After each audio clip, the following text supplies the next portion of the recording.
Estudo sobre o livro de Gênesis, de Charles Henry Mackintosh, capítulo 3. Primeira parte.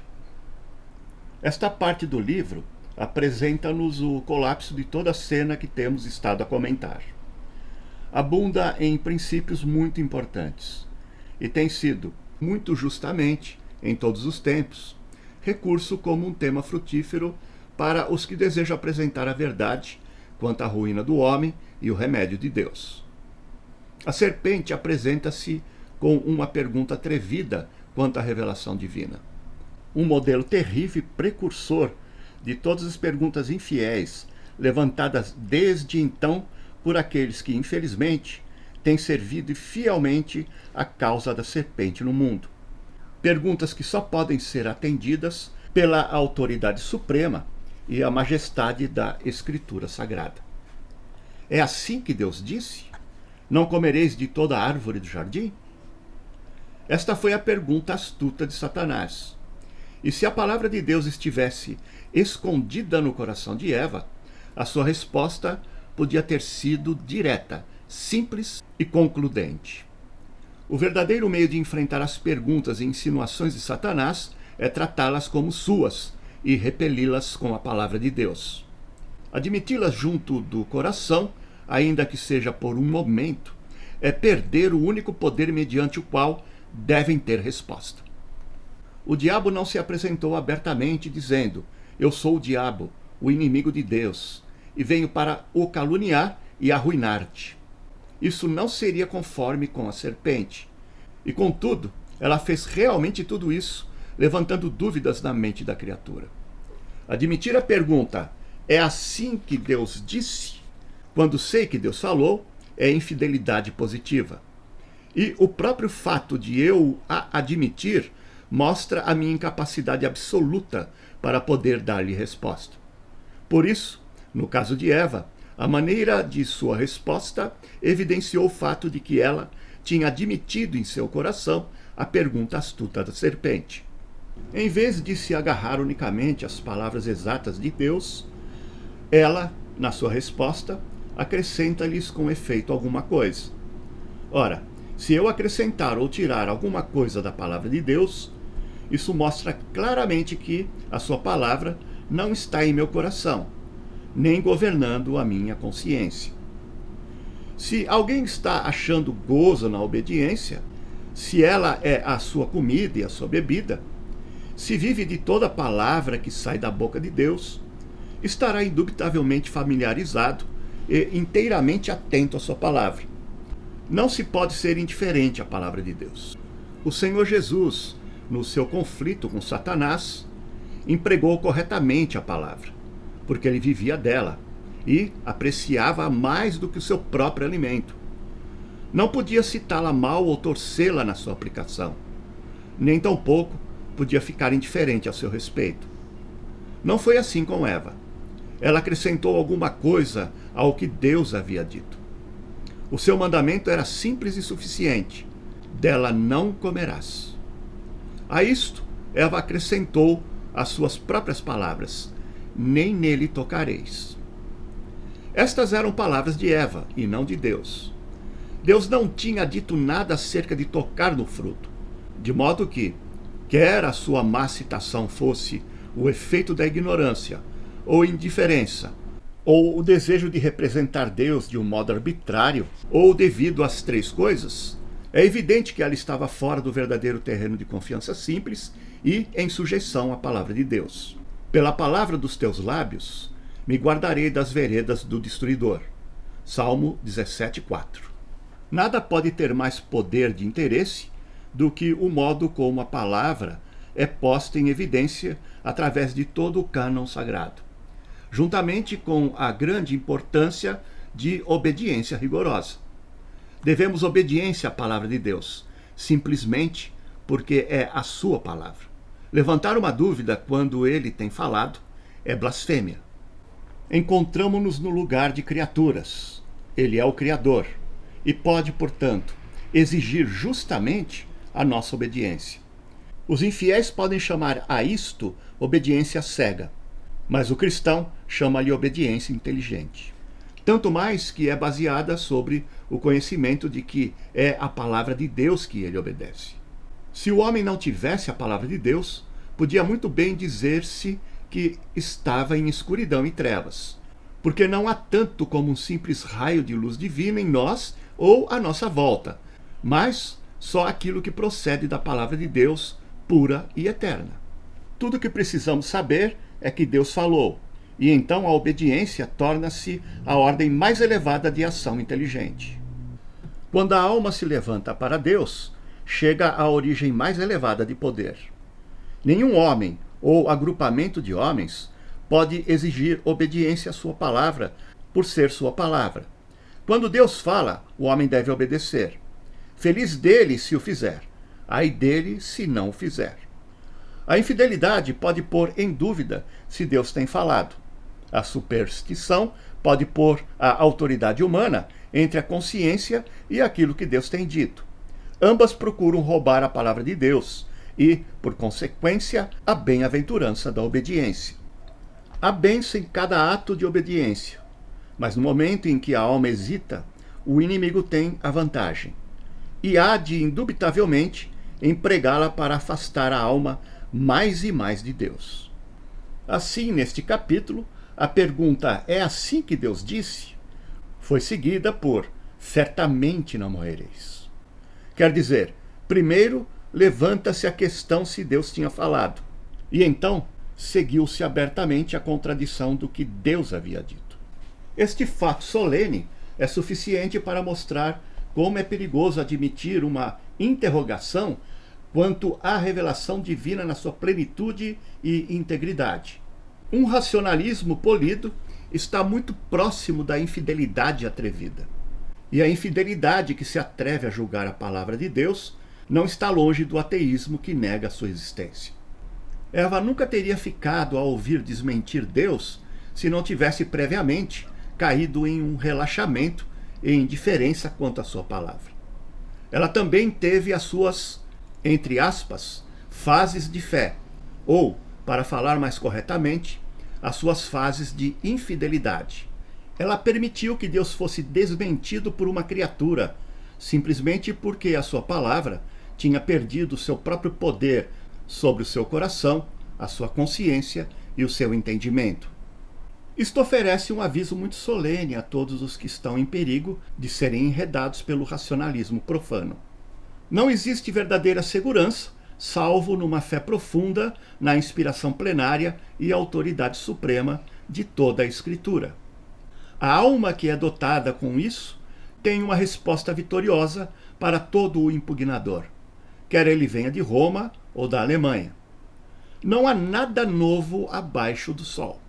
O mesmíssimo mal que está corrompendo as próprias fontes do pensamento religioso, através da parte mais bela do continente da Europa, foi o mesmo que lançou o coração de Eva na ruína no Jardim do Éden. O primeiro passo no seu rumo descendente foi atender à pergunta: é assim que Deus disse? E então foi para diante de cena em cena, até que por fim curvou-se perante a serpente e reconheceu-a como Deus e a origem da verdade. Sim, prezado leitor, a serpente desalojou Deus e a sua mentira suplantou a verdade divina. Assim acontece com o homem caído, e assim acontece com a posteridade do homem caído. A palavra de Deus não tem lugar no coração do homem natural, mas a mentira da serpente tem. Examinai o coração do homem e ver-se-á que existe nele um lugar para a mentira de Satanás, mas nenhuma absolutamente para a verdade de Deus. Daí a ênfase da palavra a Nicodemos: necessário vos é nascer de novo. João capítulo 3, versículo 7. No entanto, é importante vermos a maneira como a serpente procurou abalar a confiança de Eva na verdade de Deus, e deste modo trazê-la para baixo do poder da razão infiel. Isto foi feito abalando a sua confiança no amor de Deus. Satanás procurou abalar a confiança de Eva no que Deus havia dito, fazendo-lhe crer que ele não agia por amor. Porque, disse ele, Deus sabe que no dia em que dele comerdes, se abrirão os vossos olhos, e serei como Deus, sabendo o bem e o mal. Versículo 5. Isto queria dizer, por outras palavras, a vantagem verdadeira em comer do fruto do qual Deus vos está privando.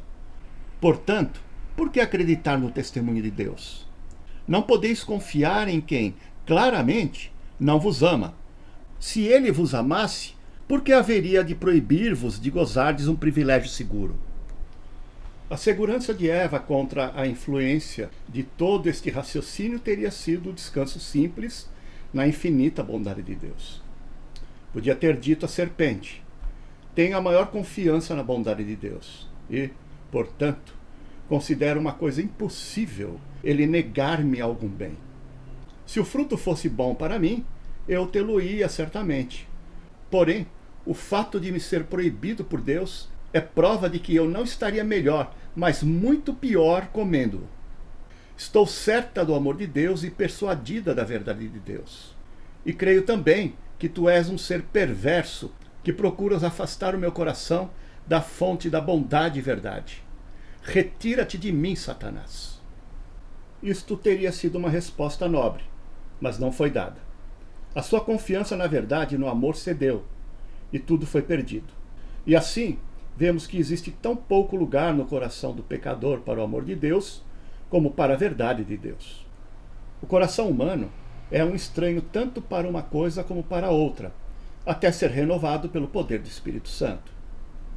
É de grande interesse deixar a mentira de Satanás quanto à verdade e ao amor de Deus, para podermos considerar a missão do Senhor Jesus Cristo, que veio do seio do Pai para revelar o que ele realmente é, a graça e a verdade. As mesmíssimas coisas que o homem perdeu com a sua queda vieram por Jesus Cristo. João capítulo 1, versículo 17.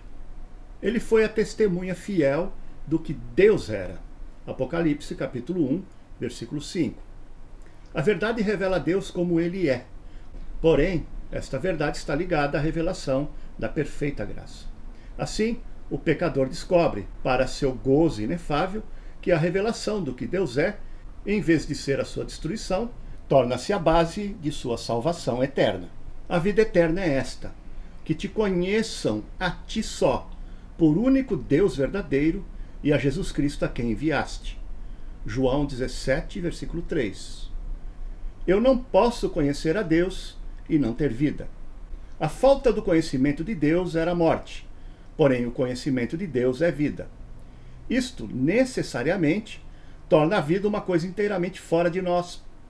Isto, necessariamente, torna a vida uma coisa inteiramente fora de nós próprios e dependente do que Deus é. Seja qual for a medida do conhecimento que eu consigo alcançar, não está escrito que seja a vida eterna conhecerem-se a si mesmos. Embora, sem dúvida, o conhecimento de Deus e o conhecimento próprio andem intimamente ligados. Contudo, a vida eterna está ligada com o conhecimento de Deus e não com o conhecimento natural. Conhecer a Deus como ele é vida. E todos os que não conhecem a Deus serão punidos com a eterna perdição ante a face do Senhor e a glória do seu poder.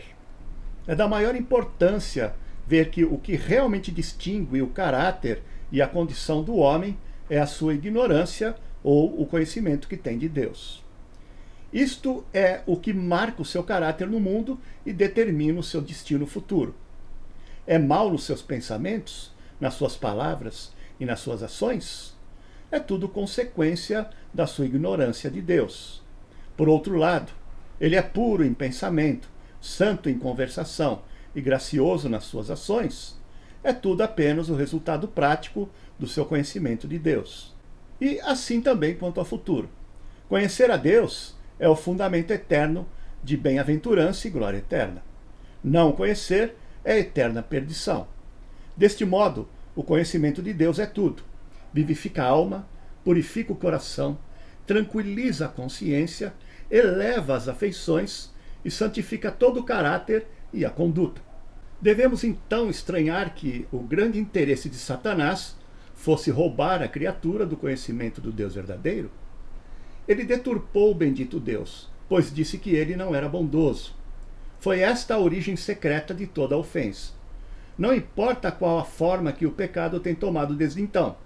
Não interessa saber qual o curso que tenha corrido, sob que chefia tenha andado, ou com que vestuário se tenha vestido.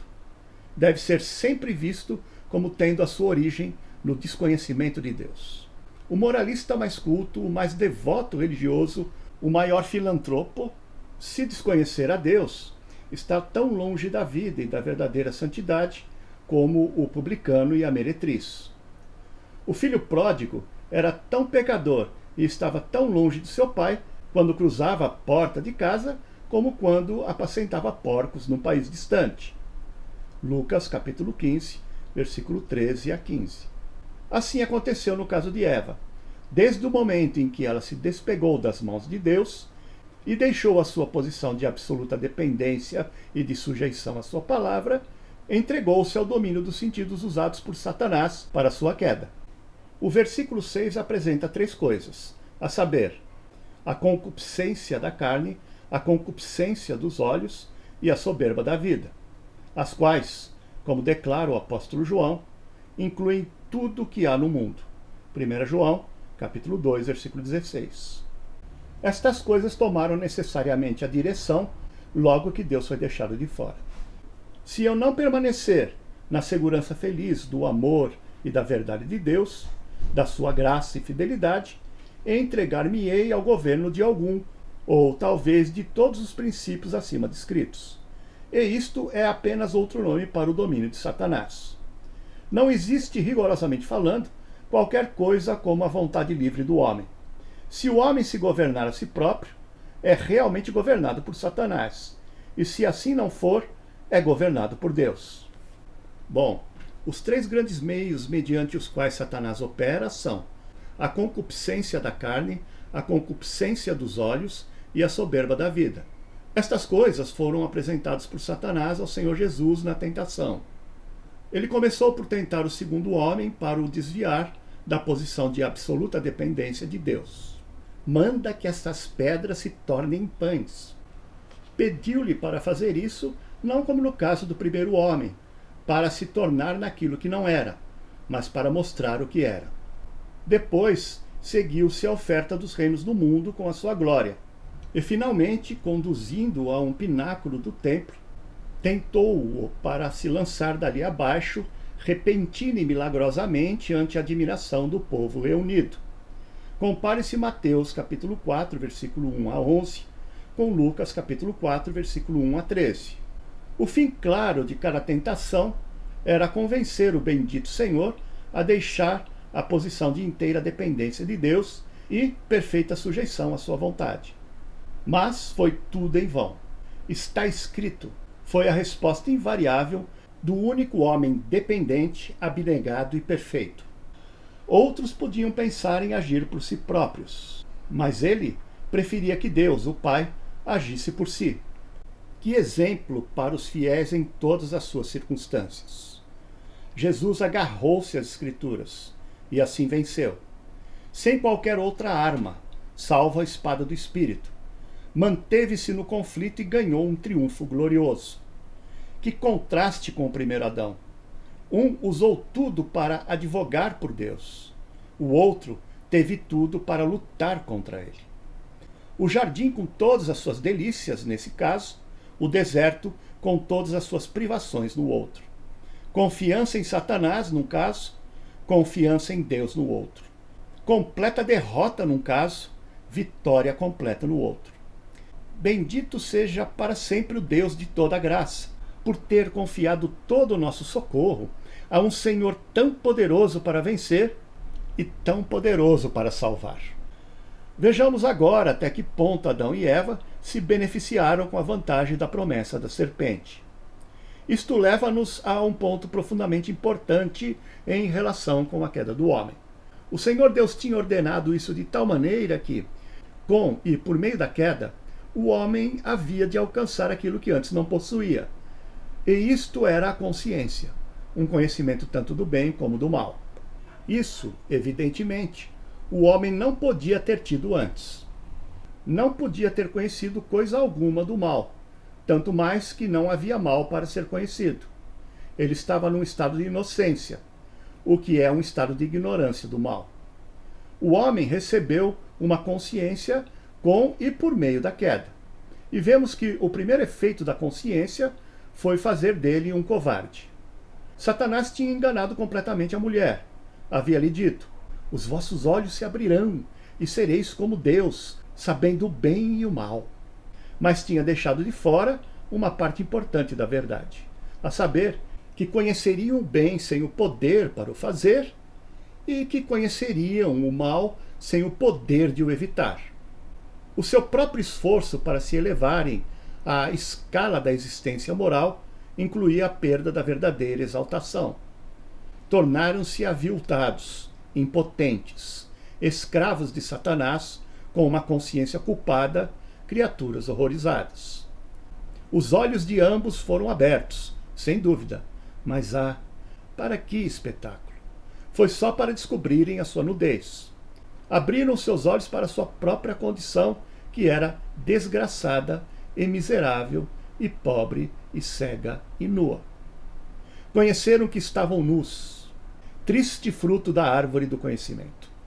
Não foi nenhum novo conhecimento da excelência divina que alcançaram, nenhum raio novo de luz divina da sua pura e eterna fonte. Não. O primeiro resultado do seu esforço desobediente pelo caminho foi a descoberta de que estavam nus. Bem, é bom compreendermos isto. Bom também sabermos como a consciência opera, para vermos que apenas pode fazer de nós covardes, como sendo o conhecimento íntimo daquilo que somos. Muitos perdem-se quanto a isto. Julgam que a consciência nos trará a Deus. Foi assim no caso de Adão e Eva? Certamente que não. Nem tampouco será no caso de qualquer pecador. Como poderia ser?